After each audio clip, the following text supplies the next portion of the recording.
এবার বিয়ে নিয়ে একই বলল অভিনেত্রী সোনামণি সাহা। বিস্তারিত জানতে ভিডিওটি দেখুন। টিআরপি তালিকাতে নেই সোনামণি সাহার ধারাবাহিক শুভ বিবাহ। এই সপ্তাহে পরিণীতা প্রথম, ফুলকি দ্বিতীয় হয়েছে। তৃতীয় স্থান দখল করেছে রাঙ্গামতি তীরন্দাজ।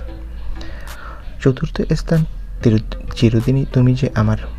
আর অন্যদিকে পঞ্চম স্থানে গৃহপ্রবেশ ধারাবাহিকটি উঠে এসেছে।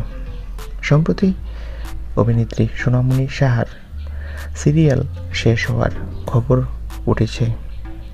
অন্যদিকে সোনামণি সাহা নাকি এই স্লটে বিয়ের কাজটা সেরে ফেলতে চায়। আমরা অভিনেত্রীর সাথে যোগাযোগ করলে সোনামণি সাহা বলেন যে বিয়ে করার এখনই উপযুক্ত সময়। সোনামণি সাহা বলেন, আমি আমার মনের মানুষকে বিয়ে করব, আর বিয়ে ঠিক হলেই আমি তার নাম প্রকাশ করব। কারো বুঝতে বাকি নেই যে সোনামণি সাহার প্রিয় মানুষটাকে। তিনি হলেন অভিনেতা প্রতীক সেন। তাই এতটা রাগঢাক করছে না অভিনেত্রী। সময় মতোই বিয়ের তারিখ ঠিক হলে প্রতীক ও সোনামণি সাহাকেই আমরা বিয়ের মণ্ডপে দেখতে পাবো। তো বন্ধুরা, এই বিষয়ে তোমাদের মতামত কি? কমেন্ট করে তোমাদের মতামতটি জানিয়ে দাও। আর ভিডিওটি ভালো লাগলে একটি লাইক দাও। আর টেলিপাড়ার সব লেটেস্ট আপডেট পেতে আমাদের চ্যানেলের সাথেই থাকো। তোমাদের সবাইকে ধন্যবাদ।